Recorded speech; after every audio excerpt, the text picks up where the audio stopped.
Okay. और recording मेरी start हो गई है। ये तो सारा एक सारी डिस्कशन थी हमारी एग्जाम टेक्निक के हवाले से। Variance analysis is a very amazing topic and इस टॉपिक की खूबी ये है कि वेरिएंस की जो कैलकुलेशन होती है वो हर एक की अलग माप होती है। यानी ज़रूरी नहीं होता कि एक वेरिएंस गलत निकला है तो इसकी वजह से दूसरा वेरिएंस भी ज़रूरी नहीं है कि रिलेट हो। और मार्किंग अलग अलग है, मीनिंग कि आपने एक वेरिएंस सही निकाला उसके नंबर अलग है, दूसरा वेरिएंस सही निकाला उसके नंबर अलग है, हर वेरिएंस के अलग अलग नंबर है। बड़ा इस तरह से मार्क्स ओरिएंटेड टॉपिक है कि स्टूडेंट को अगर वो एक या दो वेरिएंसेस गलत भी निकालता है तो उसकी गलत वर्किंग से दूसरे वेरिएंट देयर आर चांसेस कि वो इफेक्ट ना हो। ठीक है। तो अभी तक ये तो एक तो बात है एग्जाम की साइड से, इस टॉपिक में ये आसानी है। अच्छा, अब इस टॉपिक पे क्या वेरिएशंस हैं, एक दो मिनट इस पे बात करता हूँ ताकि आप अभी तक हमने क्या कर लिया। मैंने आपको सेल्स के वेरिएंसेस दो वेरिएंसेस करवाए थे। सेल्स के क्या क्या वेरिएंसेस थे, एक हमारे पास सेल्स का प्राइस वेरिएंस था और एक का हमारे पास सेल्स का वॉल्यूम वेरिएंस था। ये सेल्स के वेरिएंसेस। अच्छा, दूसरा हमारे पास कॉस्ट के वेरिएंसेस में हम मैंने कहा था कि कॉस्ट को दो पार्ट में स्प्लिट कर दो बच्चों। एक हमारे पास वेरिएबल कॉस्ट के वेरिएंसेस है और दूसरे हमारे पास फिक्स्ड ओवरहेड के वेरिएंसेस है। कॉस्ट के वेरिएंसेस को भी मैंने जब कहा था कि वेरिएबल कॉस्ट के वेरिएंसेस है तो उसमें एक हमारे पास एक हमारी उस रिसोर्स की, देखिए हमारे पास रिसोर्सेज कितनी है, direct material, direct labour, variable overhead, ये रिसोर्सेज हैं, इनपुट्स हैं। ये क्या है, इनपुट्स है, इनकी कॉस्ट है। एक उस पर्टिकुलर रिसोर्स या इनपुट की प्राइसिंग के हवाले से एक वेरिएंस होता है हमारे पास। अब वो डायरेक्ट मटेरियल है तो उसका प्राइस वेरिएंस है, अगर डायरेक्ट लेबर है तो उसका रेट वेरिएंस है, और अगर वेरिएबल ओवरहेड है तो उसका एक्सपेंडिचर वेरिएंस। ये तीनों वेरिएंसेस के फॉर्मूला तकरीबन सेम ही होते हैं, पर थोड़ा सा माइनर। यस अब्बास भाई, ये वेरिएंस की फर्स्ट क्लास नहीं है, लेकिन मैं एक रिकैप दे रहा हूँ और ऐसा रिकैप होगा कि जिसमें बाकी चीजें भी आपकी, और आज जो मैं एक बड़ी इलस्ट्रेशन कराऊंगा उससे जितनी चीजें हम पीछे कर चुका है पिछला रिकैप भी कर दूंगा अब्बास भाई। और आज जो बड़ी इलस्ट्रेशन कराऊंगा तो जो पिछला किया था एक आध क्लास हुई है वेरिएंसेस की, वो सारा जो अभी तक किया था वो कवर हो चुका। ठीक है, तो आप घबराएंगे, कोई ऐसा मसला नहीं। तो सेल्स के दो वेरिएंसेस अभी दिखाऊंगा आपको कौन से हैं। कॉस्ट के वेरिएंसेस हमने हर कॉस्ट के अंदर, वेरिएबल कॉस्ट में दो वेरिएंसेस, एक उस कॉस्ट का, उस रिसोर्स का प्राइस वेरिएंस, जैसे मटेरियल का प्राइस वेरिएंस होता है, और एक उसका इस्तेमाल का वेरिएंस होता है।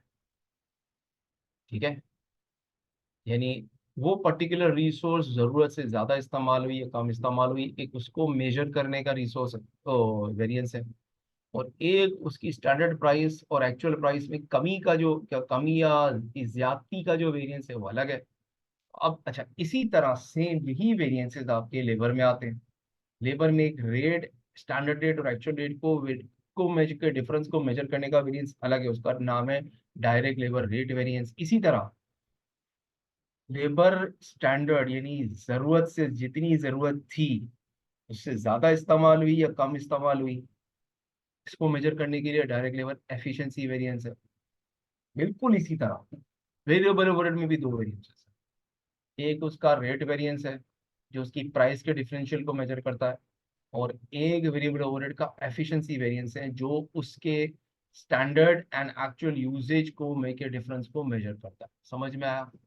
छह वेरिएंसेस किसके अंदर है, वेरिएबल कॉस्ट। और मेजॉरिटी इनके तीन वेरिएंसेस प्राइसेस के सेम है और तीन वेरिएंसेस आपके यूजेज या एफिशिएंसी के सेम। समझ में आ रहा है, नहीं आ रहा, दोबारा चले। Let me give you the slides a view and then you will be able to understand and more clearly. देखिए, मैंने क्या आपको बताया था, we are going to do like this. पहले मैंने कहा था कि ये स्टैंडर्ड कॉस्ट होती है, या फिर मैंने आपको स्टैंडर्ड कॉस्ट कार्ड दिखाया था। अब्बास भाई थोड़ा सा पिछले लेक्चर एक दो आपको थोड़ा सा देखने पड़ेंगे। फिर मैंने आपको वेरिएंस का डिफरेंस बताया था कि एक्सपेक्टेड स्टैंडर्ड कॉस्ट और एक्चुअल कॉस्ट का डिफरेंस होता है। इस स्लाइड भी मैं आपको दे दूंगा, हर वेरिएंस हमारे पास या तो फेवरेबल होता है या एडवर्स होता है। अच्छा, फेवरेबल या एडवर्स वेरिएंस का कॉन्सेप्ट बच्चों ये है कि हमारे पास एक बजटेड इनकम स्टेटमेंट बनती है। ठीक है, उसमें बजटेड प्रॉफिट होता है। तो हर वेरिएंस जो, वो वेरिएंस जिसमें आपका यूं समझ लें वो वेरिएंस आपके जिसमें आपका एक्चुअल प्रॉफिट बजटेड से बढ़ रहा हो, या दूसरे वे में अगर कॉस्ट है, एक्चुअल कॉस्ट आपकी स्टैंडर्ड कॉस्ट से, मतलब मिसाल देता हूँ आपको अम्मी ने कहा बेटा दूध लेकर आ, ठीक है, अम्मी ने कहा 250 रुपये किलो के हिसाब से अम्मी ने आपको 2 किलो के पैसे दे दिए, एक स्टैंडर्ड बनाया, 1 किलो है 250 रुपये, 2 किलो का दूध मांगा आपसे, आप 500 रुपये लेके चले गए, मार्केट पहुंचे तो पता चला कि दूध का रेट जो है वो 200 रुपये लीटर हो गया या 200 रुपये किलो हो गया। क्या हुआ, बताओ क्या होगा? आप 2 किलो बाई करके आओगे लेकिन पेमेंट कितनी करोगे? 200 रुपये के हिसाब से 2 किलो की पेमेंट करोगे 400 रुपये, और पैसे कितने लेकर आए थे? बताओ, 500 रुपये, कितने बच गए? 100 रुपये बचे ना? बचे या नहीं बचे, पहले ये बताओ, यस या नो, बचे? बचे ना? ये क्या है? ये आपने स्टैंडर्ड बनाया कि मेरी कॉस्ट कितनी लगेगी, मैं कितनी पे करूंगा, 500 रुपये।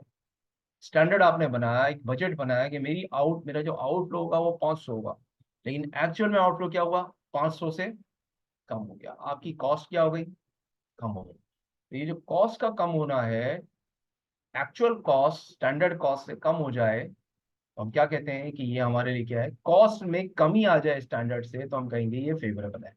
अच्छा, अब इसकी ऑपोजिट सिचुएशन, आप मार्केट से में आप घर से पैसे लेकर गए 500 रुपये, 250 के बजाय रेट हो गया 280 रुपये, क्या हुआ, 60 रुपये और जो अपने जेब के और पर्स में पड़े थे 60 रुपये वो भी लगाने पड़ गए, तो आउटफ्लो कितना हो गया, 500 के बजाय कितना हो गया, 560। फर्क समझ में आ रहा है? आउटफ्लो कितना हो गया, 560। तो ये 60 क्या है, ये एक्सेस पेमेंट है। अब बताओ कि ये जो 60 है ये क्या है, ये एडवर्स वेरिएंस है। अब समझ में आ रहा है, कॉमन सेंस। जहां हमारी एक्चुअल कॉस्ट स्टैंडर्ड कॉस्ट या प्लान्ड कॉस्ट से बढ़ जाए, तो जितनी बढ़ेगी वो क्या होगा, एडवर्स वेरिएंस।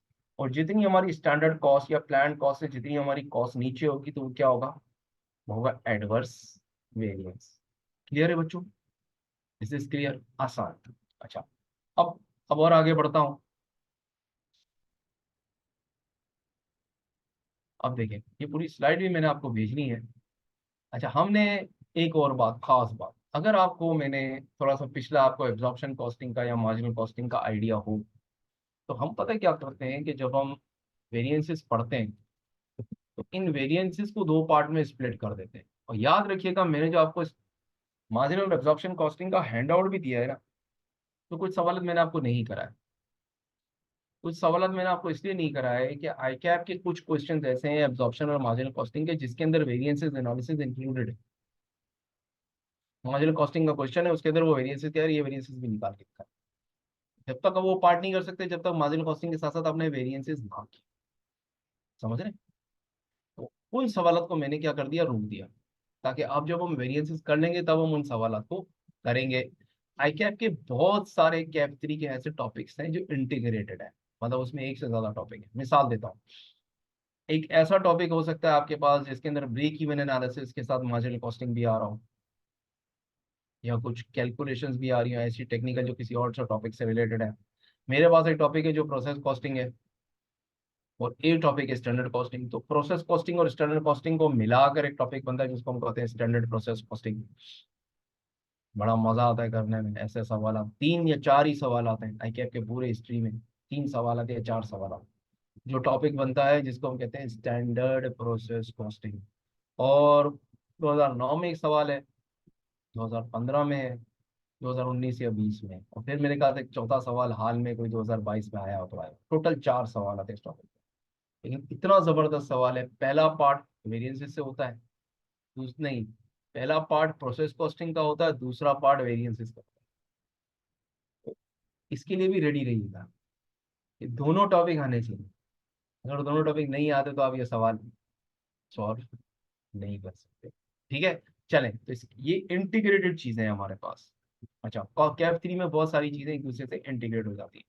चलें, वहीं से स्टार्ट किया था जहां से स्टार्ट किया था। अब मैं क्या समझाना चाह रहा था कि मेरे पास वेरिएंसेस में 3 कैटेगरीज बनती हैं, एक वेरिएबल कॉस्ट की है, फिक्स कॉस्ट की है, और एक सेल्स की है। तो मैंने आपको जो बताया, यहाँ ये देखिए, ये कुछ स्लाइड्स हैं, ये हमने सवाल किया था वेरिएबल कॉस्ट के वेरिएंसेस में। तो हमने क्या क्या वेरिएंसेस निकाले थे, ये मैंने आपको निकाल के दिखा दिया था, हमने बना लिया था। फिर हमने फिक्स्ड ओवरहेड के वेरिएंसेस निकाले थे। मैं आपको दिखाता हूँ वेरिएंस हमने जो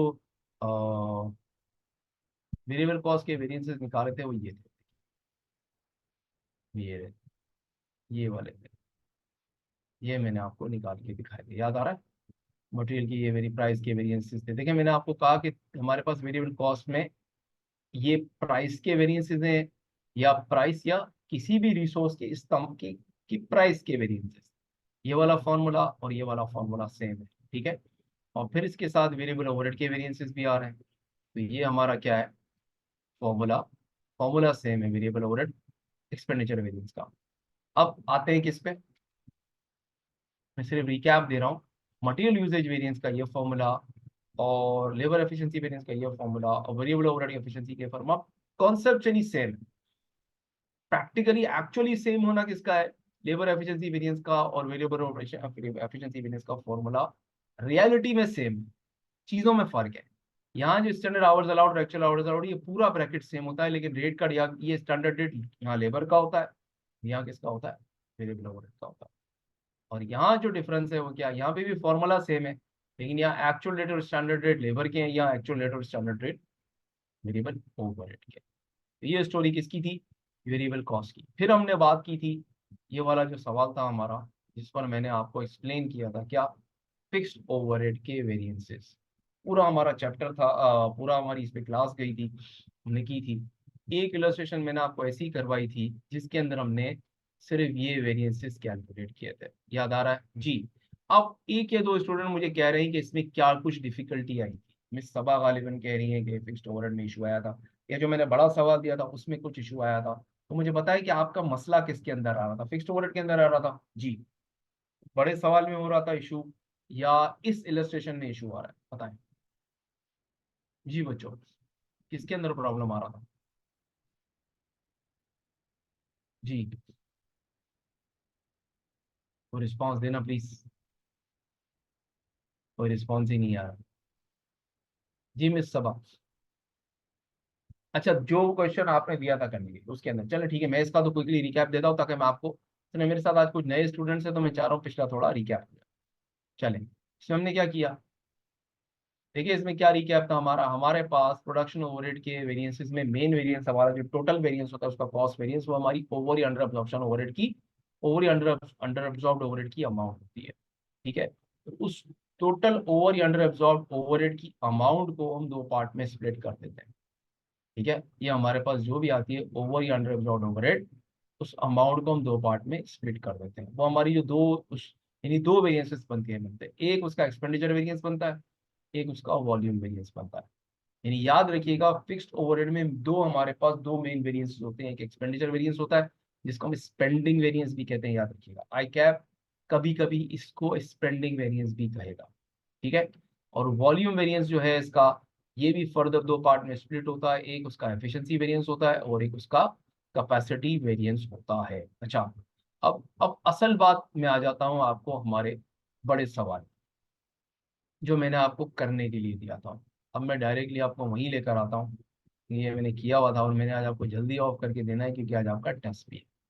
देखें, ये वाला सवाल था, और कैपेसिटी और एफिशिएंसी। अब सेल्स वेरिएंसेस में मैंने आपको लास्ट क्लास में एक्सप्लेन कर दिए थे। सेल्स वेरिएंस क्या थे, क्विकली रिकैप। सेल्स वेरिएंस में हमारे पास एक प्राइस वेरिएंस होता है और एक हमारे पास वॉल्यूम वेरिएंस होता है।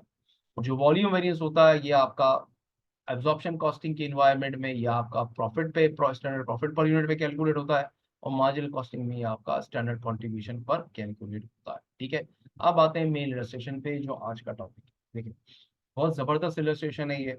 इसके अंदर क्या सी रिक्वायरमेंट क्या कहेगी, calculate the operating variances and present them in a format in a statement which reconciles the budget and actual gross profit for May। यानी इसका मतलब क्या है, मतलब ये कि जैसे हम बैंक रिकन्सिलेशन बनाते थे या एब्जॉर्प्शन और मार्जिनल कॉस्टिंग के प्रॉफिट की रिकन्सिलेशन बनाते थे, उसमें हम क्या करते थे, यानी वेरिएंसेस तो निकाल लें, मैं बात समझ, वेरिएंसेस तो निकाल लें, फिर इन वेरिएंसेस की फिगर्स को यूज करते हुए आपने सबसे पहले तो बजटेड प्रॉफिट की फिगर निकालनी है। सवाल में फिगर्स को यूज करते हुए जो फिगर्स गिवन है, जो डेटा है उसको यूज करते हुए आप बजटेड प्रॉफिट की फिगर निकालेंगे।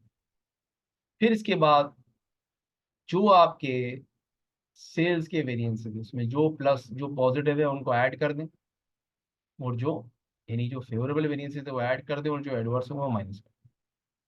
ठीक है, ये आपने कर लिया। इसके बाद कॉस्ट के वेरिएंसेस में, यानी मटेरियल के प्राइस या यूजेज वेरिएंस में जो फेवरेबल है वो ऐड कर दें, और जो एडवर्स है वो माइनस कर दें। इसी तरह लेबर में रेट और एफिशिएंसी में जो फेवरेबल है वो ऐड कर दें, और एडवर्स है वो माइनस कर दें। वेरिएबल ओवरहेड में जो फेवरेबल है ऐड कर दें, और एडवर्स है वो माइनस कर दें। इसी तरह फिक्स्ड ओवरहेड में दो वेरिएंसेस हैं आपके, एक्सपेंडिचर ओवरहेड, जो फेवरेबल है ऐड कर दें और एडवर्स है वो माइनस कर दें। तो पता है क्या आ जाना चाहिए आपका एक्चुअल प्रॉफिट। फिर हम क्या करते हैं दूसरी तरफ, जब इस तरह आ गया और हमारे वेरिएंसेस अगर सही है, तो अगर मैं एक्चुअल इनकम स्टेटमेंट डेटा पे बनाऊंगा ना, तो जो मेरा प्रॉफिट आ रहा होगा ना, वही प्रॉफिट मेरे वेरिएंसेस को प्लस माइनस करने से आ जाएगा। समझ में आ रहा है? यानी आपने एक रिकंसिलिएशन भी बनाना है। स्टार्ट करोगे बजटेड प्रॉफिट से, सारे वेरिएंसेस वेरिएबल ऐड कर दोगे, एडवर्स माइनस कर दोगे, तो जो फिगर आए एंड में वो आपका क्या होना चाहिए, आपका एक्चुअल प्रॉफिट होना चाहिए। क्लियर? कॉन्सेप्चुअली। चलें, अब मैं यहाँ सवाल पे आपको ये प्रैक्टिकली सारे वेरिएंसेस एक्सप्लेन भी कर देता हूँ कि कैसे कैलकुलेट होंगे। आंसर भी गिवन है, मैं दिखा देता हूँ। देखें, पहले तो सवाल पढ़ता हूँ आपके सामने। पहले तो रिक्वायरमेंट है कि सारे ऑपरेटिंग वेरिएंसेस निकालो, या ये बेसिकली मैं आपको बताऊं, ये एक सिमा यूके का उनकी स्टैंडर्ड कॉस्टिंग की मेन उनके टीचिंग मैन्युअल का, जो उनका ऑफिशियल सिमा ऑफिशियल की जो बुक है, अब तो खैर खत्म हो गई, मैं आपको ये बता दूं। आज भी यूज होता है ये इलस्ट्रेशन, क्योंकि अब ये उनकी कैप्लन की स्टडी टेक्स्ट में ये सवाल है, और ये उनका टीचिंग सवाल। इससे वो सारे वेरिएंसेस अपने बच्चों को सिमा वाले सिखाते हैं, क्योंकि मैं सिमा मेंबर हूँ, आईसीएमए का मेंबर हूँ। तो मैं इस सवाल से स्टूडेंट को वेरिएंस सिखाना बहुत पसंद करता हूँ। कॉन्सेप्ट बहुत जबरदस्त हो जाता है स्टूडेंट का। अच्छा, इसको डिफरेंट तरीके से प्रेजेंटेशन इसकी बहुत सारी पॉसिबल है। तो क्विकली मैं आपको इसका, अब मैं इसको एक्सप्लेन करता हूँ। कह रहे हैं ऑपरेटिंग वेरिएंसेस निकालो। ऑपरेटिंग वेरिएंसेस जितने पॉसिबल वेरिएंसेस है वो सारे निकाल लो। ऑपरेंड को क्या करो, present them in statement which reconcile the budget and actual profit for May. ठीक है। अच्छा, आते हैं अब यहाँ पे सवाल। A company produces and sell one product only. एक कंपनी क्या करती है, बनाती है और बेचती है एक product only. The standard cost for which is as follows. आपको क्या बताया जा रहा है? अच्छा, डायरेक्ट मटेरियल की जो स्टैंडर्ड यूजेज पर यूनिट है, यानी जो हम एक यूनिट बनाते हैं उसमें हमारा मटेरियल मैक्सिमम मैक्स कितना अलाउड है, 11 लीटर, जो हमारी जो भी मटेरियल है हमारा। और उसकी जो स्टैंडर्ड प्राइस है हमने जो डिटरमिन की हुई है हमारी स्टैंडर्ड कॉस्ट कार के अंदर, वो हमें मैक्सिमम कितने में परचेज करना है, 2 पाउंड में। यानी 2 पाउंड के, यानी ये पाकिस्तानी कह ले 2 रुपयों में हम खरीदेंगे। तो हमारी एक यूनिट की स्टैंडर्ड मटेरियल कॉस्ट कितनी है, 22।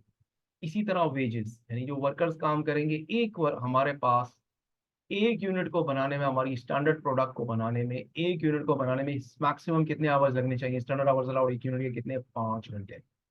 और हमारा जो लेबर से रेट तय है, स्टैंडर्ड रेट वो कितना है, 6। इसका मतलब हमारी लेबर कॉस्ट किसी भी हालत में एक यूनिट की 30 से ऊपर नहीं जानी चाहिए। लाइक वाइज वेरिएबल ओवरहेड की हमारी जो पर यूनिट कॉस्ट है वो कितनी है, 10। रुक जाओ रुक जाओ रुक जाओ, बेटा मैंने आपको पहले कहा था कि वेरिएबल ओवरहेड हमारे पास standard costing in variance analysis के चैप्टर में लेबर आवर्स से कनेक्टेड होता है। तो अगर कोई मुझे यहाँ पूछे इस डेटा पे कि बताओ मेरा वेरिएबल ओवरहेड का रेट क्या है, तो मैं सिंपली क्या करूंगा, ये 10 को 5 से, ये जो लेबर आवर्स है ना, इससे डिवाइड कर दूं। अब मुझे बताओ मेरा स्टैंडर्ड वेरिएबल ओवरहेड का रेट कितना है, आप लोग मुझे बताओ कितना है। 10 डिवाइडेड बाई 5, मेरा स्टैंडर्ड रेट कितना आ जाएगा? तो आ गया, आया या नहीं? आ गया ना? अच्छा, अब आते हैं आगे। ठीक है, अच्छा, थोड़ा सा अब मैं इसको आगे लेके चलता हूँ। Fixed standard fixed production overhead per unit उसने आपको बता दिया। ये पता है क्या, ये आपका ओएआर है जो आप ओवरहेड में पढ़ गया। ओवरहेड का चैप्टर इसीलिए तो शुरू में पढ़ाया था कि ओवरहेड का चैप्टर पूरे कैफ 3 में हर जगह घुसा हुआ है। कोई ऐसा चैप्टर शायद ही कोई हो जिसके अंदर ओवरहेड की एब्जॉर्प्शन का, एप्लीकेशन का सिर्फ ओवरहेड का एप्लीकेशन रेट या एब्जॉर्प्शन रेट मौजूद ना हो, बहुत बहुत ही कोई रेयर हो। तो अब यहाँ उसने आपको क्या बताया कि ओ ए आर, ये भी यानी आपका बजटेड फिक्स्ड ओवरहेड या स्टैंडर्ड फिक्स्ड ओवरहेड का पर यूनिट कॉस्ट कितनी है, 20 पर यूनिट। ठीक है, 20 पर यूनिट। अभी रुक जाओ, इसको अभी थोड़ी देर के लिए छोड़ो। फिर आपने इसने आपको उसने आपको खुद ही रेट दे दिया। अच्छा, और अब जब आप इसको फुल इन सबको टोटल करते हो तो आपकी प्रोडक्ट की फिल कॉस्ट कितनी हो गई, 82। कितनी हो गई? अभी रुक जाओ। अगर मैं इस फिक्स्ड ओवरहेड को 20 को निकाल दूं तो मेरी वेरिएबल प्रोडक्शन कॉस्ट ओवरहेड और वेरिएबल प्रोडक्शन कॉस्ट कितनी है, 82 माइनस 20, 62। ठीक हो गया।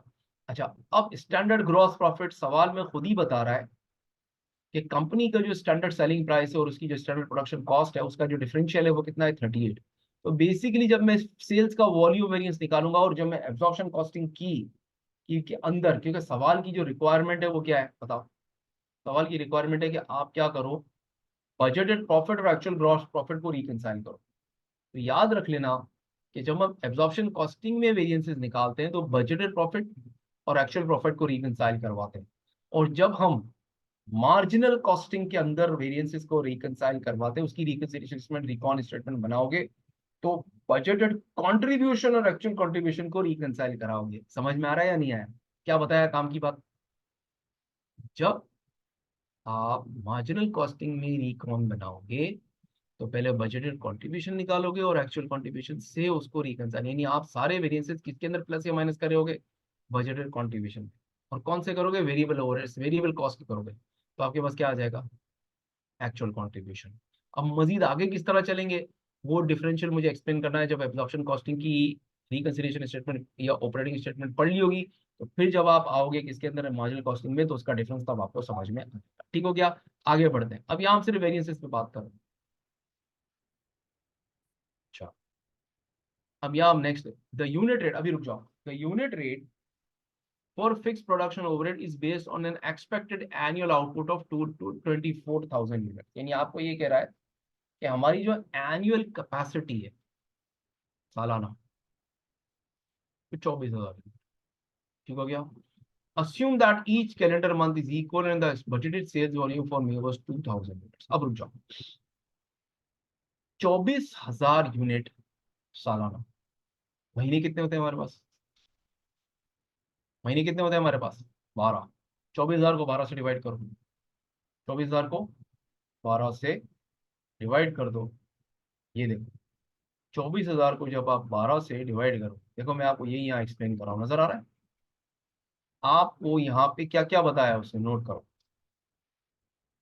उसने आपको ये बताया, देखिए हम ओ निकालते कैसे, उसने ओ हमें दे दिया, उसने हमें ओ क्या दिया है, ओ उसने हमें दिया है 20। ठीक है, ओ 20 दिया है, हमारे पास बजटेड फिक्स्ड ओवरहेड की अमाउंट नहीं है, तो आप अस्यूम करो कि वो एक्स है। फिर उसने हमें कहा कि एक्चुअल एक्टिविटी लेवल साल का कितना है, 24,000, और ओ कितना है, 20।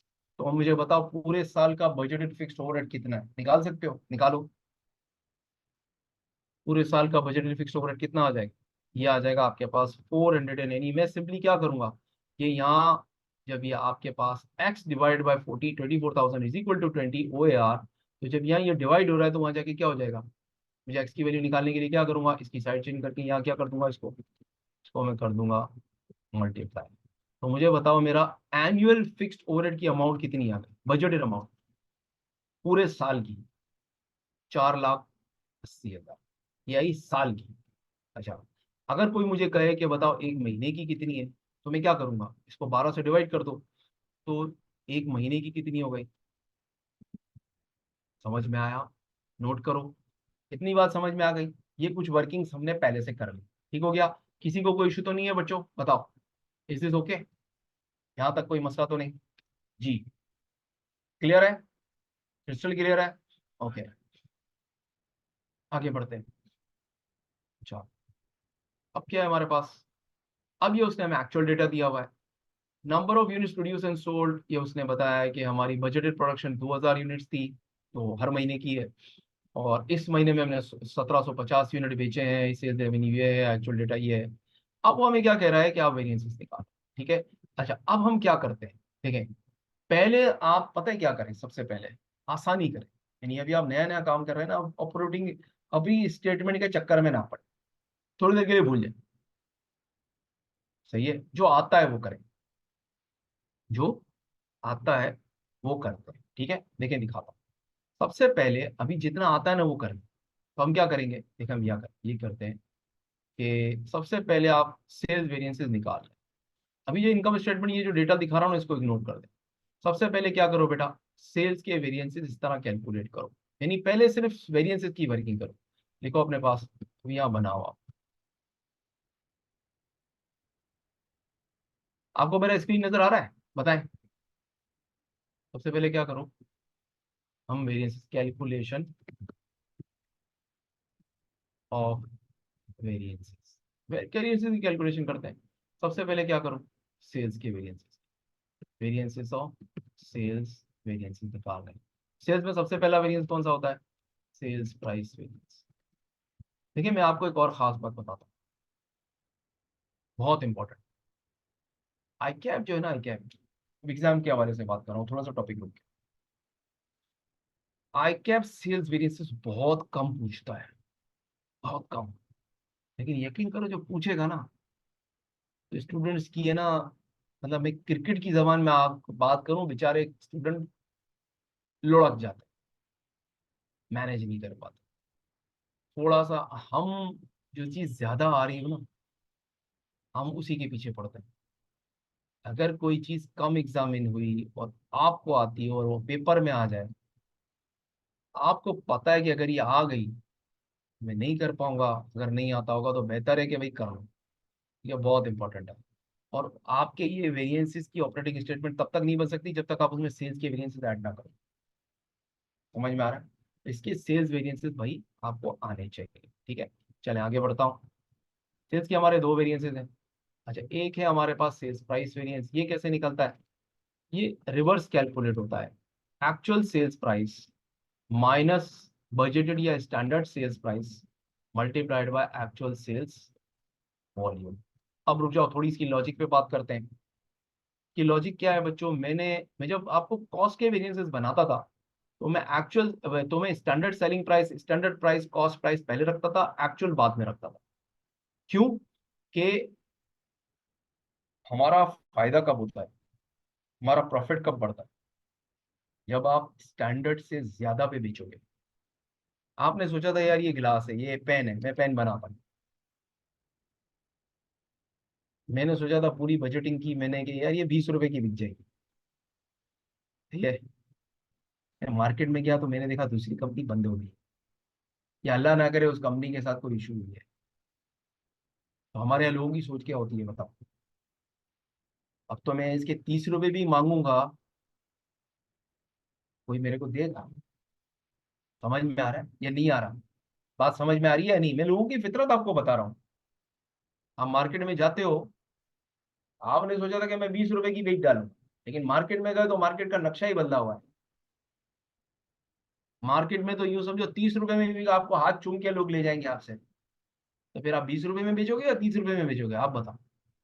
हम्म, अल्लाह आपको चांस दे रहा है तो आप लोगे या नहीं लोगे, पहले तो मुझे ये बताओ।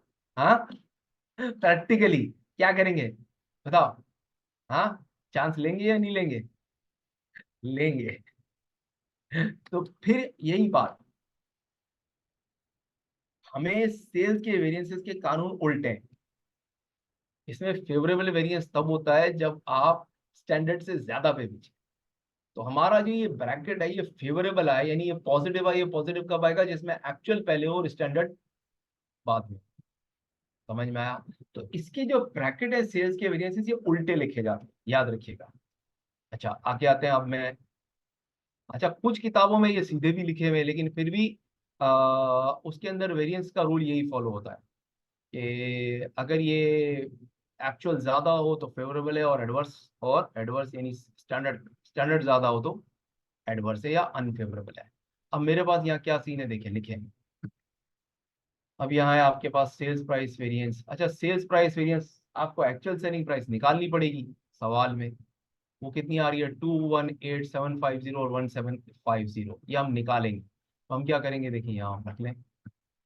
यहाँ मेरे पास, मैं अब आपको सवाल दिखाता हूँ। ये देखिए मेरे पास स्टैंडर्ड सेलिंग प्राइस कितनी है, 120। ये स्टैंडर्ड सेलिंग प्राइस, और एक्चुअल सेलिंग प्राइस की वर्किंग करनी पड़ेगी। वो कितनी है, 1750 है, और सेल्स है वो 218,750। तो मैं क्या करूँगा, 218,750 डिवाइडेड बाय 1750, ये मेरी क्या हो गई, ये मेरी हो गई एक्चुअल प्राइस। स्टैंडर्ड प्राइस कितनी है, 120, ब्रैकेट में क्लोज करो। और एक्चुअल सेल्स वॉल्यूम कितना है, 175। बताओ क्या वेरिएंस आ रहा है जी। 218,750 डिवाइडेड 1750, 125 बन गई। ये मेरी 125 actual selling price minus 120 standard selling price multiplied bye क्या, 1750। बताओ क्या वेरिएंस आ रहा है, जल्दी बताओ जी, क्या वेरिएंस आया। 5 का फेवरेबल वेरिएंस है, मल्टीप्लाई बाय 1750, तो मेरे पास 8750 का क्या हो गया, फेवरेबल वेरिएंस हो गया। किसी को कोई मसला बेटा, कोई इशू तो नहीं है जी अब्बास भाई, ग्रेट। अच्छा, आगे आते हैं। अब आते हैं सेल्स का वॉल्यूम वेरिएंस।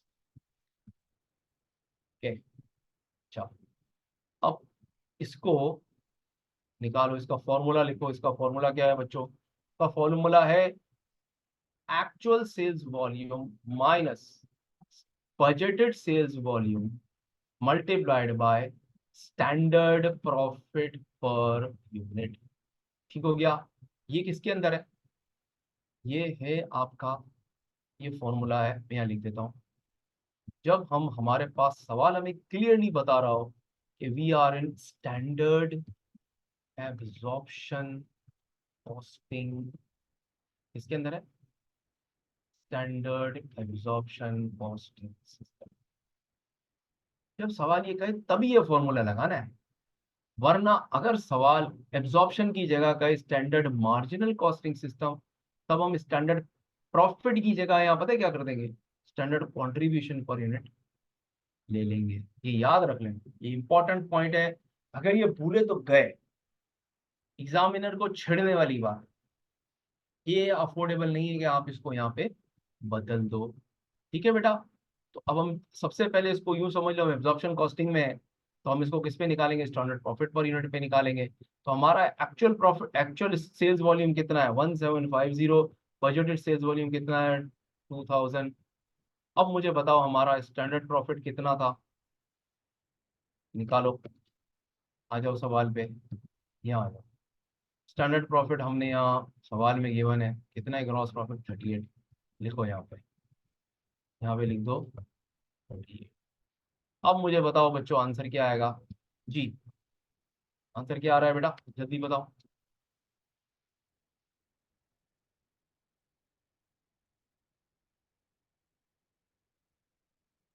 1750 माइनस 2000, हमें नुकसान हुआ है। हमने क्या किया है, बजट से कम पे बेचा है, 250 यूनिट कम बिके हैं, तो वेरिएंस क्या आएगा, एडवर्स आएगा। कितना एडवर्स आएगा बताओ, 250 मल्टीप्लाइड बाय 38, तो हमारा प्रॉफिट कितना कम हो गया, 9500 एडवर्स। या तो हम क्या कहेंगे, अनफेयर। चले मैं दोबारा दिखाता भी हूँ, गलती तो नहीं हो रही, चेक भी कर लेते हैं।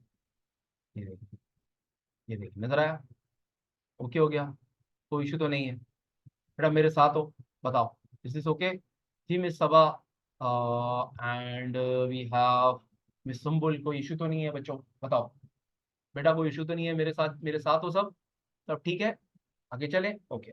अब हम जा रहे वेरिएबल कॉस्ट के वेरिएंसेस की तरफ। तो वेरिएबल कॉस्ट में क्या करो, अब थोड़ा चालाकी का, फॉर्मूले याद होने चाहिए। सबसे पहले क्या करो, सबसे पहले क्या करो, यहाँ पूरी मैं फुल शेयरिंग करता हूँ आपके सामने, क्योंकि मैं स्लाइड्स के बीच में मूव करूंगा। ये देखिए, अब हम जा रहे हैं कॉस्ट के वेरिएंसेस। सबसे पहले मैं लिखूंगा मटेरियल प्राइस वेरिएंस, ठीक है। अच्छा, इसका फॉर्मूला फॉरन लिख दे नीचे। इसका फॉर्मूला बड़ा आसान है, standard price minus actual price multiply by actual quantity. ठीक हो गया।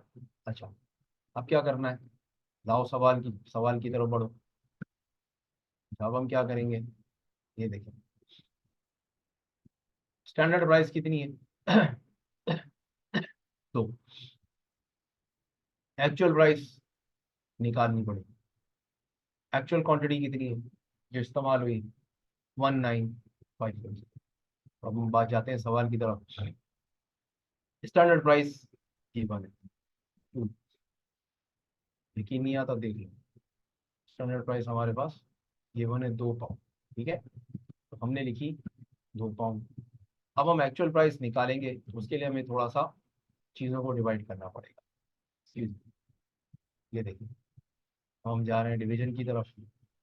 अब क्या करोगे, ये कॉस्ट है 41034 और इसको डिवाइड कर दो 19540 से। 41034 डिवाइडेड बाय 19540। 41 कॉस्ट है 41034 डिवाइडेड बाय 19540। इसको बेटा ब्रैकेट में ही रहने दो। थोड़ा सा क्या करो पता है बॉडमस रूल करो हम और कैलकुलेटर में।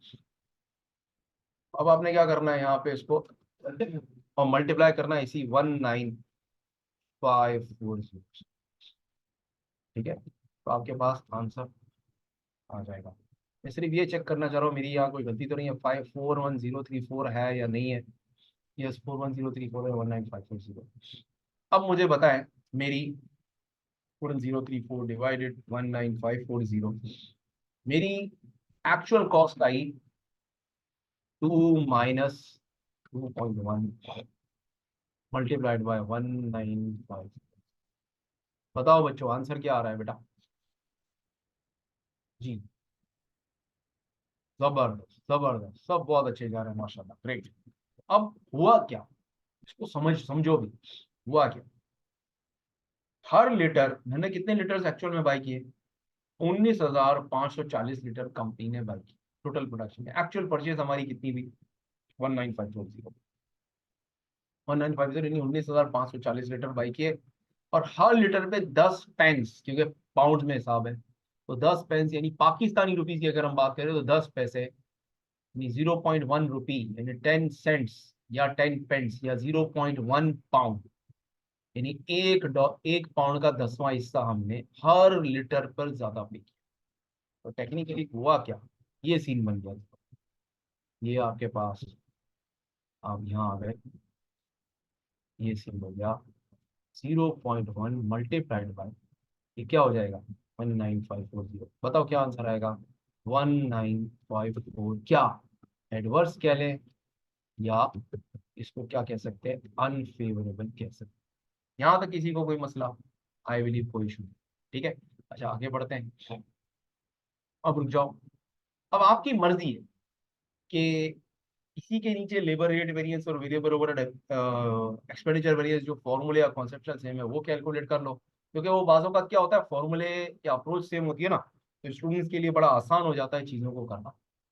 चलो मैं यही करता हूँ यहाँ पे, मैं यहाँ इसके नीचे क्या कैलकुलेट कर लेता हूँ, मैं कहता हूँ डायरेक्ट लेबर रेट वेरिएंस। मैं ये क्यों कर रहा हूँ, मैं अपने लिए आसानी कर रहा हूँ कि चूंकि मुझे पता है standard rate minus actual rate multiplied by actual hours. देखिए कॉन्सेप्चुअली ये जो फॉर्मूला है ना इसका, ये ऊपर वाले मटेरियल प्राइस वेरिएंस के सेम, तो मेरे लिए इतना कोई मसला नहीं आएगा, मुझे वही करना होगा। देखो मैं क्या करूंगा, मैं सीधा सवाल पे जाऊंगा और यहाँ से लेबर रेट उठाऊंगा, स्टैंडर्ड रेट लिखा मैंने ये उठाया। मैं आपका चैट अभी बाद में देखता हूँ, ठीक है जी बिल्कुल ठीक है। अच्छा, आपने अब यहाँ पर स्टैंडर्ड रेट बेटा कितना है, हमारे पास आ रहा है 6। एक्चुअल रेट मुझे नहीं पता, उसके लिए मुझे क्या करना पड़ेगा, निकालना पड़ेगा। तो मैं जाऊंगा स्लाइड पे, नेक्स्ट स्लाइड, 47971 लिखो यहाँ पे, 47971 डिवाइड। अब बताओ मेरे एक्चुअल आवर्स कितने हैं, 8722 लिखो यहाँ पे, 8722 आवर्स। और इसको एक्चुअल आवर्स यही है 8722। अब मुझे बताओ कि मेरा आंसर क्या है। एक्चुअली थोड़े से ब्रैकेट मैंने कम लगाए हैं, मैं क्या करूंगा, हाँ, अब क्या करो बेटा, 6 - अब बताओ आपके एक्चुअल रेट आपने क्या किया, 47971 डिवाइड बाई 8722। तो मैंने एक्चुअल रेट क्या पे किया है, 5.5। ठीक हो गया। और इसको 8722 से मल्टीप्लाई करा दो। तो बताओ बेटा क्या हो गया, 6 × कितने का डिफरेंस आया, 0.5 का। और ये क्या है, फेवरेबल है, क्योंकि ब्रैकेट क्या हो गया, पॉजिटिव। ब्रैकेट का आंसर क्या है, जब ब्रैकेट का मेरे जो मैं वेरिएंसेस अपनी बात करता हूँ, मैं जितने भी वेरिएंसेस कराता हूँ ना बेटा, याद रख लो, अपनी बात करता हूँ, मेरी टेक्निक, मेरे वेरिएंसेस के फॉर्मूले ऐसे सेट है कि अगर ब्रैकेट पॉजिटिव तो वेरिएंस फेवरेबल, चाहे सेल्स के वेरिएंसेस चाहे कोई भी कॉस्ट के वेरिएंस। ब्रैकेट पॉजिटिव तो वेरिएंस फेवरेबल, और ब्रैकेट का आंसर नेगेटिव तो वेरिएंस एडवर्स। ये रूल याद रख लो। यहाँ जो ये सीन है, ये जो वेरिएंस है ना, पता है ये क्या है, ये नेगेटिव है, ये नेगेटिव है। ये क्या है, ये पॉजिटिव है। इसको मैं क्या लिखूंगा, तो सिंपली मैं यहाँ लिख देता हूँ 0.5 मल्टीप्लाइड बाई 8722। बताओ क्या आंसर आ रहा है बेटा, ये आ गया 4361। क्या किसी को कोई मसला तो नहीं है बेटा, एनी प्रॉब्लम जी, एनी कोई प्रॉब्लम, बिल्कुल जबरदस्त, बहुत अच्छे जा रहे हो बेटा। चलो, अब हम अगला वेरिएंस क्या निकालेंगे, इसी से मिलता जुलता आपका वेरिएंस है, direct variable overhead expenditure variance, उसको निकाल लेते हैं। वो क्या कहता है, उसका उसका नाम लिखो पहले। उसका नाम है हमारे पास वेरिएबल ओवरहेड एक्सपेंडिचर। ठीक है, इसका नाम है वेरिएबल ओवरहेड एक्सपेंडिचर वेरिएंस। और इसका फॉर्मूला है, वही फॉर्मूला है, लेकिन चीज़ों में फर्क है, standard rate minus actual rate multiplied by actual hours. अब रुक जाओ, एक्चुअल रेट और स्टैंडर्ड रेट किसके हैं, वेरिएबल ओवरहेड के। ये दो अलग अलग चीजें लानी है। आओ सवाल पे, देखो सवाल क्या कहता है, पहले आओ। मैंने आपको वहीं, जब मैंने इस पे बात की थी, तो मैंने आपको इसका रेट निकाल के दिखाया था। मैंने 10 को 5 से डिवाइड कर दिया था और कहा था कि वेरिएबल ओवरहेड का स्टैंडर्ड रेट कितना है, 6 नहीं है, 2 है। तो लिखो यहाँ पे, मेरा स्टैंडर्ड रेट का 2 आ रहा है। अब मुझे फिर किसकी कोशिश करनी है, फिर मुझे क्या निकालना है यहाँ पे, अब मुझे वेरिएबल ओवरहेड का एक्चुअल रेट चाहिए। कॉस्ट गिवन है 26166, मैं वही लेबर आवर से जो ऊपर लेबर में गिवन है, 26166 को 8722 से डिवाइड कर दूंगा। 26166 डिवाइडेड 8722 मल्टीप्लाइड वही 8722। निकालो बेटा आंसर क्या आ रहा है, पहले आप एक्चुअल रेट निकाल रहे हैं, 26166 डिवाइडेड बाई 8722, ये आ गया 3। तो अब क्या ब्रैकेट बना, 2 -3 मल्टीप्लाइड बाई 8722। आंसर बताओ बेटा, हर आवर पे 1 पाउंड ज्यादा पे किया, तो ये क्या हो गया, -1। मल्टीप्लाई किया 8722 से, मल्टीप्लाई करोगे तो आंसर क्या आएगा, 8722। क्या हो गया आपका, एडवर्स वेरिएंस हो गया किसका, वेरिएबल ओवरहेड का। समझ में आया, किसी को कोई मसला तो नहीं है बच्चों, जी बेटा, इज इट्स ओके, यस, कोई इशू तो नहीं है, बताओ, everything okay, any issue, great, okay.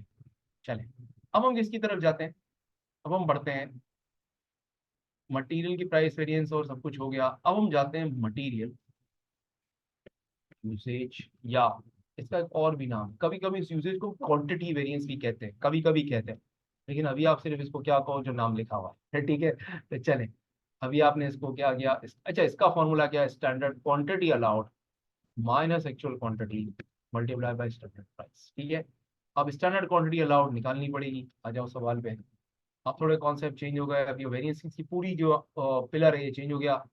अब स्टैंडर्ड क्वांटिटी अलाउड 1 लीटर की, 1 यूनिट की कितनी है, 11 लीटर। और हमने एक्चुअल क्वांटिटी कितनी बनाई, 1750 यूनिट्स। ठीक है, 1750। आप क्या करोगे यहाँ पे, स्टैंडर्ड क्वांटिटी निकालने के लिए 1750 को मल्टीप्लाई कराओगे 11 लीटर से, तो हमारे पास टोटल स्टैंडर्ड क्वांटिटी यानी कि ये 1750 यूनिट बनाने में कितने मैक्सिमम लीटर्स, कितने लीटर्स यूज होने चाहिए थे, वो निकल आएंगे। और एक्चुअल कितने लीटर यूज हुए वो हमें सवाल बताएगा। हमें बताएगा कि हम अस्यूम कर रहे थे, देखो खुद ही लिखा हुआ है कि परचेज एंड यूज बराबर है। आप या क्या अस्यूम करेंगे? 19.40। अच्छा, स्टैंडर्ड प्राइस हमारी कितनी है बेटा? हमारी स्टैंडर्ड प्राइस है 2। अब क्या करोगे? लिखो यहाँ। अब बताओ आंसर क्या आ रहा है बेटा?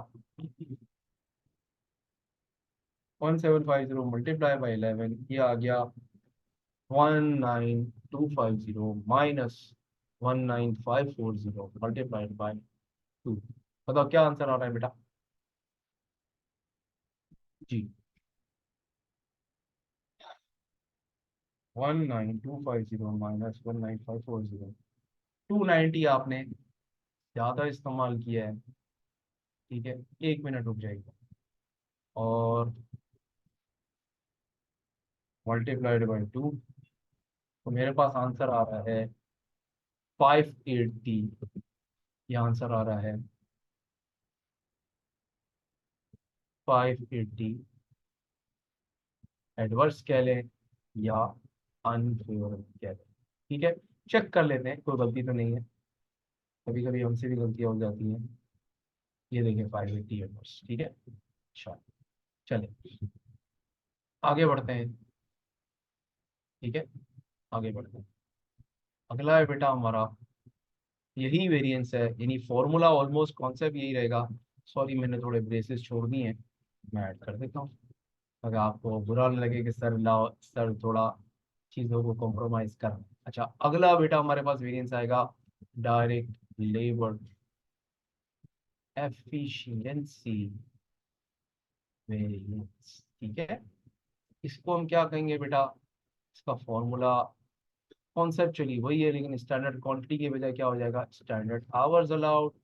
एक्चुअल क्वांटिटी की जगह हो जाएगा एक्चुअल आवर्स, और मल्टीप्लाई कराओगे किससे? स्टैंडर्ड प्राइस की जगह स्टैंडर्ड रेट से। अच्छा, अब आते हैं क्या, अब मैं आपको कुछ एक शॉर्टकट्स भी बताता हूँ कि क्या है। क्या है? Standard hours allowed minus actual hours multiply by standard. ठीक है, तो स्टैंडर्ड आवर्स अलाउड निकालने के लिए वही 1750 की क्वांटिटी इस्तेमाल होगी, लेकिन standard hours allowed per unit हमारे कितने हैं? वो हैं हमारे 5 घंटे। हम क्या करेंगे? ये देखिए, हम कहेंगे कि 1750 मल्टीप्लाइड बाय 5, ये हो गए हमारे standard hours allowed. Actual hours हमारे कितने हैं? एक्चुअल आवर्स हमारे हैं, हमारे वेरिएंस कैलकुलेट किया है, वो 8722 है। और स्टैंडर्ड रेट हमारा कितना है? स्टैंडर्ड रेट भी हमारा 6 है। ये कहाँ से ले रहे हैं? एक्चुअल आवर्स यहाँ की बने और स्टैंडर्ड रेट हमने ये निकाले हुए थे, तो इस वजह से खोलने डेटा खोलने की जरूरत नहीं पड़ी, हमने यहाँ से ली। स्टैंडर्ड आपके स्टैंडर्ड आवर्स अलाउड हैं हमारे 875। यानी ये काम कितने घंटे में? 1750 यूनिट्स अलाउ थे बनाने में, हमारे पास स्टैंडर्ड आवर्स अलाउड थे 8750, यानी 8750 घंटे थे, और हमने ये काम कितने में कर लिया है? 8722 घंटों में कर लिया है। तो कुछ घंटे हमारे सेव्ड हो गए हैं, तो उनकी जो कॉस्ट सेविंग है, इससे हमारा जो फेवरेबल लेबर एफिशिएंसी वेरिएंस कितना आ रहा है बच्चों? वो आ रहा है हमारे पास, कितने घंटे सेव हुए हमारे? 8750 माइनस 8722, 28 आवर्स सेव। और 6 पर आवर की हमारी सेविंग है, तो उससे हमारी कॉस्ट सेविंग, या जो आप कह रहे 22 मल्टीप्लाई बाई 6, हमारी 28 आवर्स मल्टीप्लाई बाई 6, तो हमारी 168 का हमारे पास क्या आ जाएगा? आपके पास फेवरेबल वेरिएंस आ जाना चाहिए। ठीक हो गया, 28 आवर्स की सेविंग है मल्टीप्लाइड बाय, ठीक हो गया, तो ये आ जाएगा 168 फेवरेबल कह लें। ठीक है, चेक कर लेते हैं, हमारे पास आंसर सेम आ रहा है। ये देखिए 168 एंड 4361, ये फेवरेबल है और ये भी फेवरेबल। अच्छा, अब किसकी तरफ बढ़ रहे हैं हम बेटा? हम जा रहे हैं वेरिएबल ओवरहेड के एफिशिएंसी वेरिएंस की तरफ। लिखे अपने पास का नाम।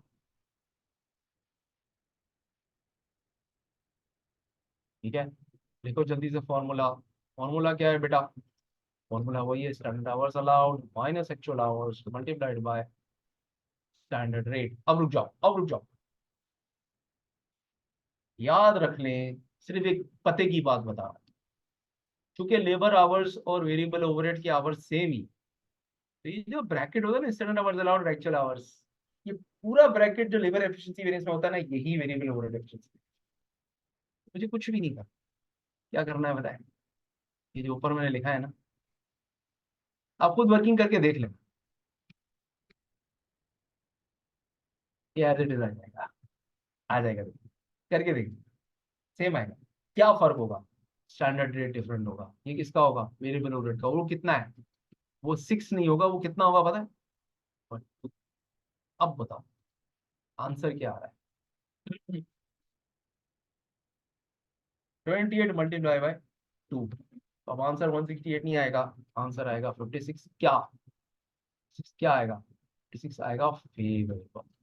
ये देखें, करके दिखाता हूँ, आंसर चेक कर लेते हैं। ये देखिए, फेवरेबल पॉजिटिव है, और ये 8722 एडवर्स हो गया। समझ में आया। अच्छा अब क्या हुआ बेटा, अब रुक जाओ, ये हमने क्या कर लिए, ये हमने क्या कर लिए, ये हमने कर लिए सारे सेल्स के वेरिएंसेस, और 2 सेल्स के वेरिएंसेस, और 6 वेरिएबल कॉस्ट के वेरिएंसेस। यहां तक किसी को कोई इशू है, बताओ, कोई मसला है, कोई इशू है तो बोलो। हम्म, जी बेटा, बोलो, कोई मसला है। जी बेटा अब्बास, जी बेटा सबा, बेटा सुनबुल, कोई इशू है तो बताओ, मैं आपकी हेल्प के लिए तैयार हूँ। ओके, सब सेट है। हाँ, अच्छा बेटा, अब बढ़ना है वेरिएबल ओवरहेड की तरफ, ठीक है ना, सॉरी फिक्स्ड ओवरहेड की तरफ, वेरिएबल ओवरहेड तो हो गया, माय टंग स्लिप। एनीवेज, अब हम क्या करेंगे।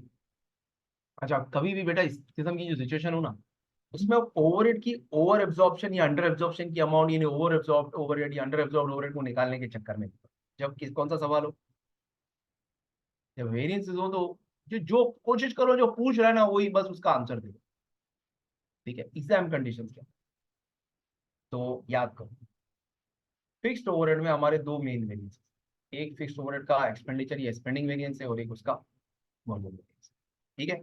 तो पहले हम दो मेन वेरिएंसेस पे बात करते हैं, ठीक है। अब मैं ओवर एब्जॉर्ब ओवरहेड या अंडर एब्जॉर्ब ओवरहेड को निकालने के में कि निकालूं मेन, और फिर उसके चक्कर उसको दो पार्ट निकालूंगा, फिर एक, पहले जो मेन पार्ट है उसको भूल जाओ, वो कब निकाल देते, ओवरहेड के चैप्टर में, या जब तक मांगे नहीं तब तक निकालना नहीं। हमें सिर्फ, क्योंकि एक बात बेटा समझ लो, जितनी रिक्वायरमेंट है हमारे पास आईक्यू के क्वेश्चंस पे से कैसे आते हैं पता है, बाजों का तो वो नाम लिख देता है कि ये वेरिएंसेस निकाल, तो उसमें अगर उसने आपको फिक्स्ड ओवरहेड का एक्सपेंडिचर वेरिएंस और वॉल्यूम वेरिएंस कहा है ना, तो उसका ओवर या अंडर एब्जॉर्ब्ड ओवरहेड को निकालने के चक्कर में नहीं पड़ता, ठीक हो गया। अच्छा, आगे बढ़ते हैं। सबसे पहले हम यहाँ क्या करते हैं, यहाँ हम लिखते हैं फिक्स्ड ओवरहेड एक्सपेंडिचर वेरिएंस, ठीक है। और इसका फॉर्मूला इंतहाई आसान होता है, क्योंकि दो पार्ट, दो अमाउंट्स का डिफरेंस होता है, budgeted fixed overhead minus actual, जो एक्चुअल फिक्स्ड ओवरहेड की अमाउंट, ठीक है, दो अमाउंट का डिफरेंस, बस, कुछ भी नहीं। यार, अब आते हैं डेटा पे। डेटा क्या कहता है, एक्चुअल फिक्स प्रोडक्शन ओवरहेड कितना है, 37410। आ जाओ डेटा पे, लिखो 37410, सॉरी ये 27410 गलती से मैंने लिख दिया, ठीक हो गया। अच्छा, अभी थोड़ी देर पहले बजट भी तो मैंने आपसे निकलवाया था, हमारा मंथली बजट कितना है, सालाना बजट है 4,80,000, जो 12 से डिवाइड किया, मंथली बजट कितना था, 40,000। लिखो यहाँ पे।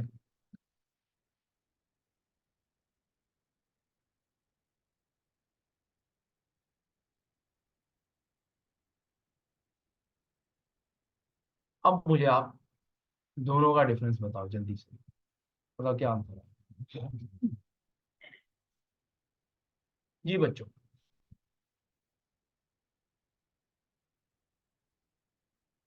बिल्कुल ठीक है, निकालो यहाँ पे, लिखो यहाँ पे 40,000 माइनस 37,410, 2590 क्या आ रहा है बेटा?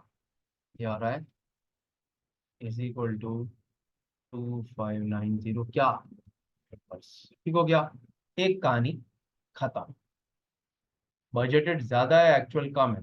एक मिनट सबर सबर सबर सबर सबर, बजटेड ज्यादा है, एक्चुअल कम है, हमारा कम हुआ है तो फेवरेबल हुआ ना, ये गलत कह रहा हूँ। सॉरी, मैं गलत कह दिया, आई एम सॉरी, मैंने मैंने देख लिया, मैंने गलत कह दिया है भाई। बजटेड ज्यादा है, एक्चुअल कम है, तो कम इस्तेमाल हुआ है ना, तो ये फेवरेबल है। ठीक है, बजटेड आपने खर्चा किया था, जिसको इनकम स्टेटमेंट में ले गए थे बजटिंग के समय, तो ज्यादा था, और आपका एक्चुअल कम हुआ है, तो इसका इम्पैक्ट हमारी कॉस्ट सेविंग से हमारा उस पर आएगा। तो चूंकि अब देखो, मैंने आपको खुद कहा ना, मैं खुद गलती करके भी मैंने इसको पकड़ लिया कि मैंने गलती की है। क्यों? कि अगर मैं इसको ब्रैकेट बना दूं तो ये पॉजिटिव फिगर आ रही है, पॉजिटिव फिगर मेरे वेरिएंसेस के हिसाब से कभी भी एडवर्स हो ही नहीं सकता, तो ये क्या आएगा? बात समझ में आई? तो अपना सिस्टम बेटा ऐसा बनाओ कि आपसे गलती हो भी रही हो ना, तो आप खुद ही पकड़ लो। ठीक है, अच्छा, अब ये हो गया आपके पास फेवरेबल वेरिएंस। आगे बढ़ते हैं, अगला क्या है हमारे पास? अगला है हमारे पास fixed overhead, overhead volume variance. अब इसके ना दो फॉर्मूले, अभी मैं इसका सिंपल यूनिट्स वाला फॉर्मूला आपको दिखाता हूँ। वो कहता है एक्चुअल यूनिट्स या actual production minus budgeted production multiplied by O A R per unit. ठीक है, पर यूनिट भी लिखना चाहो तो लिख सकते हो, बहुत आसान।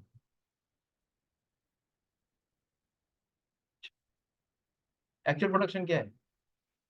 1756। बजटेड प्रोडक्शन क्या थी? 2000। ओ ए आर पर यूनिट कितना था सवाल में? आओ, ओ ए आर पर यूनिट था भाई 20। देखो, निकालो आंसर। 250 एडवर्स मल्टीप्लाइड बाय 220, क्या आंसर आया?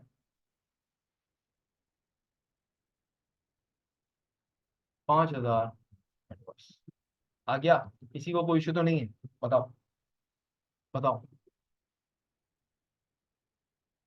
ए और full form overhead absorption rate. Overhead absorption rate यानी जो ओवरहेड का रेट है ना, ओवरहेड का रेट कैसे निकला था? 4,80,000 डिवाइडेड बाय आपके यूनिट्स कितने थे? 24,000। जो मैंने निकाला था ना, देखो बेटा, ये था। मैंने आपके सामने ये जो अभी कैलकुलेशन की थी, जब आप जब ओवरहेड के चैप्टर में बेटा देखोगे ना, तो ओवरहेड के चैप्टर में मैंने ये समझाया है कि कंपनी शुरू में ही अपने दो चीजों का एस्टिमेट करती है कि पूरे पीरियड में हमारा एस्टिमेटेड ओवरहेड कितना होगा, अमाउंट, और उसका एक्टिविटी लेवल। तो कंपनी ने शुरू में जब साल शुरू हुआ है ना, तो एस्टिमेट किया होगा कि कंपनी का पूरे साल का ओवरहेड का खर्चा, फिक्स्ड ओवरहेड का खर्चा होगा 4,80,000, और यूनिट कितने बनेंगे? 24,000। तो हर यूनिट का ओवरहेड का तकरीबन, 100 का बजटेड फिक्स्ड ओवरहेड कितना है आपका? बनता है 20। 20 बनता है ना, तो ये इसको ओवरहेड एब्जॉर्प्शन रेट भी कहते हैं, और fixed budgeted fixed overhead cost per unit भी कहते हैं। Budgeted fixed overhead cost per unit भी इसको हम कहते हैं। ठीक है बेटा, तो इसका उस चैप्टर में इसका नाम OAR है, यहाँ इसका नाम budgeted fixed overhead cost per unit है। ठीक हो गया? अच्छा, तो हमने क्या कर लिया भाई? हमने हमारा यहाँ पे फिक्स्ड ओवरहेड का वॉल्यूम वेरिएंस निकाला। अच्छा, अब अगर कोई मुझे कहे कि सादिक साहब, ये तो आपने कर लिया, अब क्या कर दो? इसको भी दो पार्ट में ब्रेक करो। क्या करो? इसको भी, ये जो 5,000 है, इसको बाद दो पार्ट में ब्रेक करो। एक करो इसका, एक कैपेसिटी एक एफिशिएंसी वेरिएंस बनाओ, और इसका बनाओ कैपेसिटी वेरिएंस। तो रुक जाओ, हमेशा पहले एफिशिएंसी वेरिएंस निकालो। क्या निकालो? Efficiency। पहले क्या निकलेगा? Efficiency variance. उसका नाम लिखते हैं फिक्स्ड ओवरहेड वॉल्यूम एफिशिएंसी। ठीक है, अच्छा, दूसरा क्या है भी दिखाता हूँ। दूसरा है फिक्स्ड ओवरहेड वॉल्यूम। ठीक है, ये इसका नाम हो गया। अच्छा, इनके फॉर्मूले क्या है? फॉर्मूले भी लिखाता हूँ। ये फॉर्मूले स्टैंडर्ड आवर्स अलाउड, रुक जाओ, ये तीसरी दफा ये ब्रैकेट आता है, और यहाँ होगा OAR per hour, per our. ठीक है, यहाँ क्या फॉर्मूला है? Actual hours minus budgeted hours multiplied by O A R per labour hour के लिए आवर। क्या फर्क आया? आंसर इन दोनों वेरिएंसेस को जब मैं मर्ज करूंगा या 5000 एडवर्स हो जाना चाहिए। ठीक है। अच्छा, ये ब्रैकेट आपका वही है जो वेरिएबल ओवरहेड एफिशिएंसी वेरिएंस में था या लेबर एफिशिएंसी वेरिएंस में था। क्या था? ले आओ, पीछे जाओ। ये ब्रैकेट सेम ही है, 8750 माइनस 8722। इसका मसला नहीं।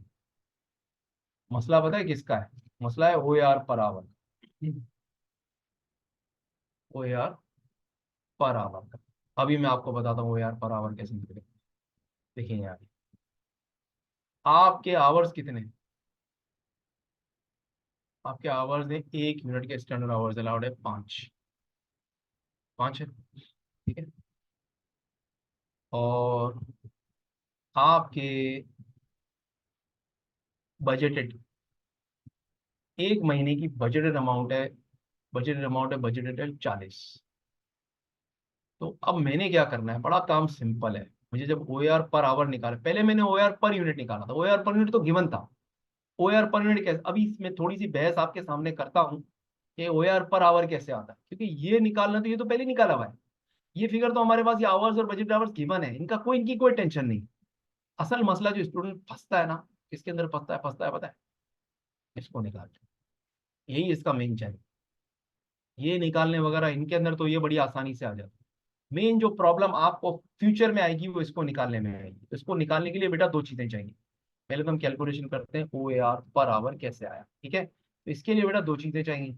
एक चाहिए आपको बजटेड फिक्स्ड ओवरहेड की अमाउंट चाहिए। वो हमें पता है वो क्या है, पता है? वो मंथली 40,000 है। अभी थोड़ी देर पहले निकाली थी, याद आ गई किसी को? कोई मसला? बताओ। 40,000 आई थी? आई थी या नहीं आई थी? याद करो, आई थी? कौन कहता है आई थी? आई थी, आई थी, बिल्कुल आई थी। अच्छा, अब मुझे क्या चाहिए? अब देखो, इसके नीचे मुझे डिनोमिनेटर, पहले मैं यूनिट से डिवाइड करता था। 40,000 को मैंने 2,000 से डिवाइड कर दिया, तो मेरे पास रेट क्या आया था बता? 40,000 को मैंने 2,000 से डिवाइड कर दिया, मेरे पास रेट क्या आया? 2,000 से डिवाइड कर दिया, मेरे पास रेट आ गया था 20 पर यूनिट। ऐसा ही है, 20 पर यूनिट। सही है। अब मैं निकालने लगा हूं, मुझे ये 2,000 है ना, ये 2,000 यूनिट के स्टैंडर्ड आवर्स कितने बनते हैं?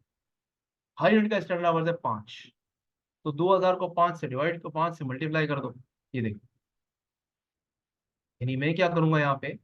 मैं सिंपली ये करूंगा कि मुझे अब नीचे इसका डिनोमिनेटर जो चाहिए ना, वो चाहिए स्टैंडर्ड, आपके स्टैंडर्ड आवर्स। ठीक है, आवर्स फॉर बजटेड यूनिट्स या budgeted activity level in hours. तो वो कितने होंगे स्टैंडर्ड आवर्स अलाउड फॉर? ये कितने हैं? For budgeted units, budgeted units. तो ये कैसे निकलेंगे? ये थे 2,000 मल्टीप्लाइड बाय 5। तो यहाँ अब इसको मैं किससे डिवाइड कराऊंगा? तो मैं डिवाइड कराऊंगा 10,000 से। अब मुझे बताओ, 40,000 डिवाइड बाय 10,000, तो मेरा ओ आर पर आवर बेटा कितना आ गया? कितना आया? 4। कितना आ गया बताओ? 4 आ गया। किसी को कोई मसला बेटा, कोई प्रॉब्लम? मेरा रेट आ गया 4 पर आवर। मेरा रेट आया 4 per hour.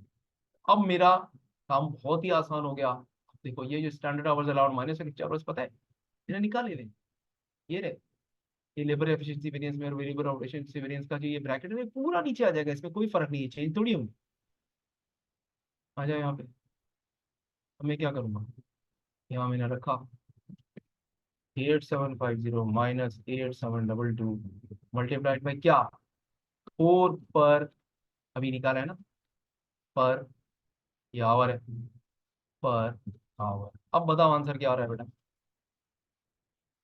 8750 minus 8722, 28 minus multiply by 4। ये क्या है? 112। क्या फेवरेबल है? नोट कर। हो गया? तो ये मसला। ओके, चले अब हम किसकी तरफ बढ़ते हैं। हमारा एक्चुअल आवर्स कितने? 8722। बजटेड आवर्स कितने हैं? अभी तो निकाले। ओ यार, निकालते थे 10,000 निकाले ना? कितने निकाले? निकाले तो बजटेड आवर्स निकाले थे ना? 10,000 लखो यहाँ 10,000 मल्टीप्लाई बाय। अब बताओ आंसर क्या आ रहा है? जी बच्चों, बताओ आंसर क्या आया? 8722 -10,000 मल्टीप्लाइड बाय -5,112। ये क्या आया? एडवर्स। अच्छा, एडवर्स आ क्या? इस -5,112 और 1,112 को मर्ज करो तो ये वेरिएंस क्या हो जाएगा? 5,000 एडवर्स हो गया। हुआ? हुआ या नहीं, पहले कंफर्म करो। यानी इन दोनों को आपस में नेट ऑफ कर दो तो ये इसके बराबर हो रहा है। फेवरेबल नहीं है, एडवर्स है बेटा, क्योंकि ये एडवर्स है। फेवरेबल नहीं है बेटा। ओके। ओके हो गया। अच्छा, अब जरा गौर से सुनो।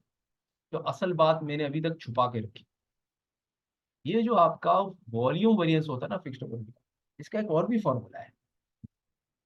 ये यूनिट्स में देता है, इसका एक आवर्स में भी फॉर्मूला है। जो दोनों का मर्जर है, जो दोनों का मर्जर है, ये एडवांस बात है। अब ये नई बात सुनो। वो क्या? अब मैं यही फिक्स्ड ओवरहेड का वॉल्यूम वेरिएंस आपको एक और तरीके से कैलकुलेट करके बताऊं। इसका अनदर फॉर्मूला है।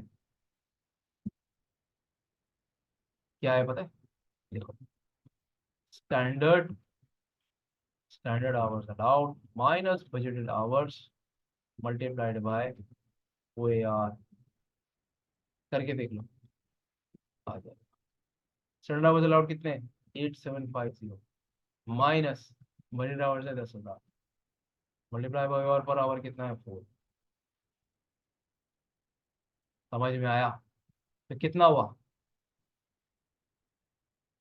कितना हुआ? देखो, अभी आपने इसका डिफरेंस किया 250 मल्टीप्लाई बाय 4। आपके पास कितना आ जाएगा? I believe 8750 multiplied minus, yes, 1250। 1250 multiply by 4 कितना हो गया? -5,000। ये हो गया एडवर्स। समझ में आया? ये यूनिट्स में कैलकुलेट करना आसान है, लेकिन इसको आवर्स में भी कैलकुलेट करना आपको आना चाहिए। अब क्लियर है बेटा या नहीं? ये इसका क्या है? Another approach. यानी ये वॉल्यूम वेरिएंस का यूनिट्स का फॉर्मूला है और ये उसका आवर्स का फॉर्मूला है। यहां तक किसी को कोई मसला? बताओ, कोई इशू तो नहीं है? जी मिस, आई बिलीव मिस सबा या आई बिलीव आप में से किसी को मसला हो रहा था फिक्स्ड ओवरहेड के वेरिएंसेस में। तो बेटा वो इशू रिजॉल्व हो गया? जी बेटा, आई बिलीव मिस सबा को मसला था, इशू थे। मिस सबा, आपके इश्यूज क्लियर हो गए? कोई इशू तो नहीं है? अब ये कॉम्प्रिहेंसिव इलस्ट्रेशन में सारी चीजें देख ली आपने कैसे निकली? हम्म, समझ में आ गया? सेट है।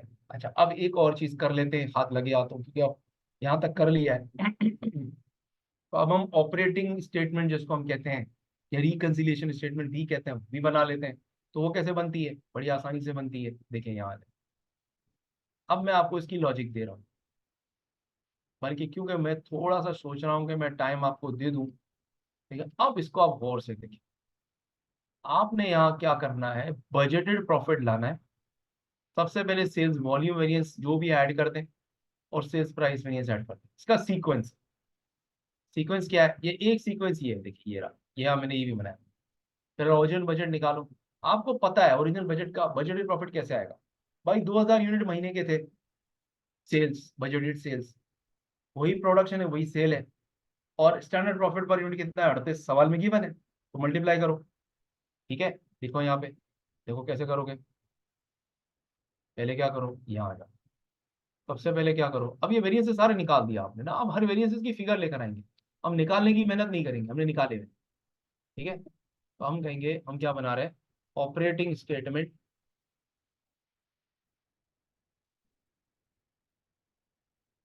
For the month using approach किसकी? यूजिंग, आप कहेंगे absorption costing system, standard absorption costing system.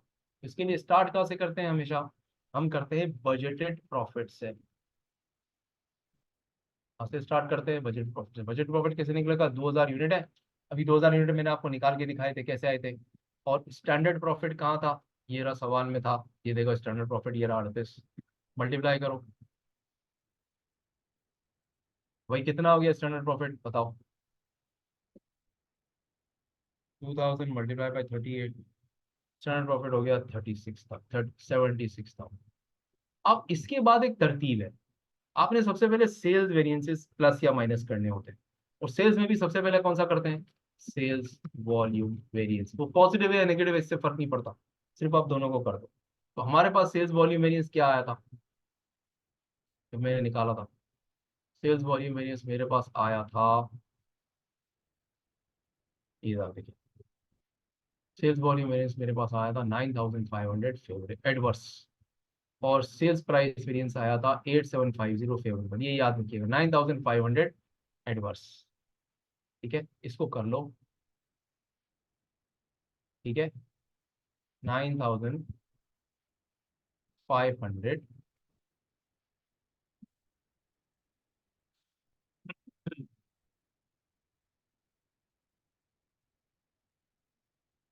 ठीक है। और इसके बाद क्या करते हैं? सेल्स प्राइस वेरिएंस, इसमें क्या कर देते हैं? जो भी है वो क्या आया था, आई बिलीव वो आया था 8750 फिर। ठीक है, अब यहाँ जो आपके पास फिगर आ जाए, ये ले लें यहाँ पे, ये अलग से शो करनी होती है डिफरेंस। अभी इसमें बीच में क्या लेने लिखते हैं वो बाद में बताऊंगा। एक पहला है 9500 माइनस कर दें और 8750 ऐड कर दें। यहाँ आपके पास जो फिगर आ जाएगी वो तकरीबन आ रही है 7525। ये देखें, दिखाता हूँ सवाल, नजर आ रही है 7525। फिर क्या करो?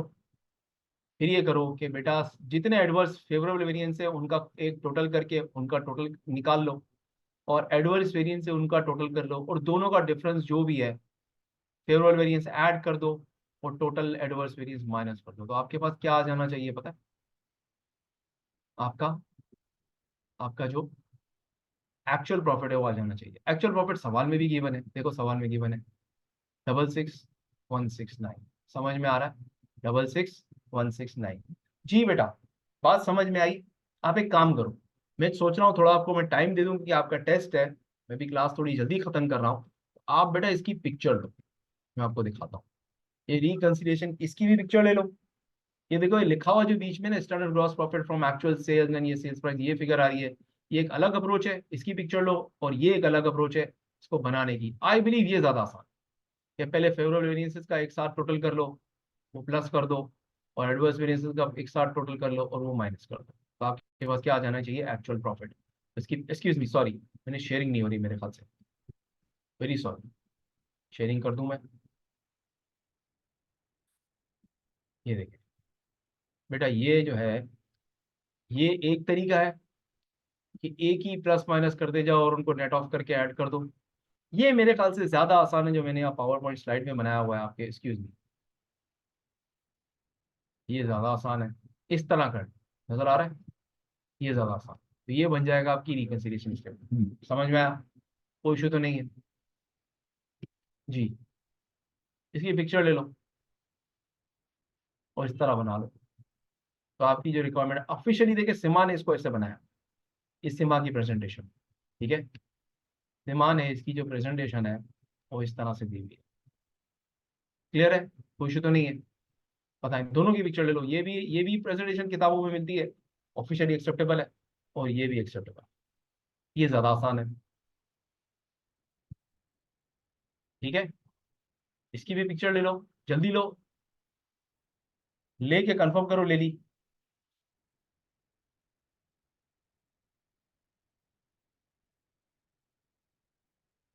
ले ली? अब इसकी भी पिक्चर ले लो बेटा।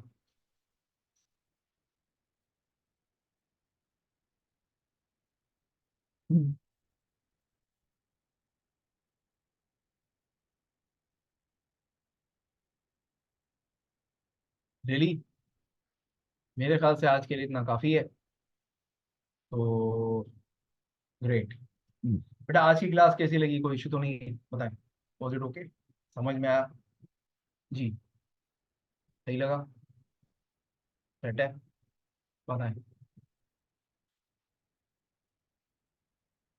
ओके, आज होपफुली आपके इश्यूज क्लियर हुए होंगे। अच्छा, एक मसला, दो इश्यूज और रहे, मैं आपको बता, ये जो मैंने आपको जो भी सिखाई, यही अब मैं आगे यही इलस्ट्रेशन यूज करूंगा बहुत सारी चीजें सिखाने में। मैं से दो तीन चीजें और सिखाऊंगा आपको। यही मेन इलस्ट्रेशन से मैं आपको मार्जिनल कॉस्टिंग के वेरिएंसेस भी सिखाऊंगा, इसी से एक इलस्ट्रेशन से। इसी एक इलस्ट्रेशन से मैं आपको सिखाऊंगा कि अगर हमारे पास एक और वेरिएंस होता है जो अभी तक मैंने जिसको टच भी नहीं किया, वो होता है आपका आइडल टाइम वेरिएंस। वो आता है, वो कहाँ ऐड होता है और उसकी वजह से बाकी वेरिएंसेस में क्या तब्दीली आती है। तो मजे की बात ये है कि यही एक वेरिएंस, एक सवाल से हम और भी चीजें सीखेंगे, ठीक है? तो अब ये एब्जॉर्प्शन कॉस्टिंग के एनवायरनमेंट के वेरिएंसेस हमने सीख लिए। अब इसी सिचुएशन को हम पुट कर देंगे मार्जिन कॉस्टिंग में, तो वेरिएंसेस क्या चेंज होंगे हमने कल की क्लास में इंशाल्लाह डिस्कस करना है। चलें, अपना बहुत ख्याल रखिएगा। आज मैं क्लास जल्दी ऑफ कर रहा हूँ। Thank you very much. Time लें, टेस्ट दें, इंशाल्लाह खैर होगी, ठीक है? Thank you very much. Class leave कर दें प्लीज। अल्लाह हाफिज।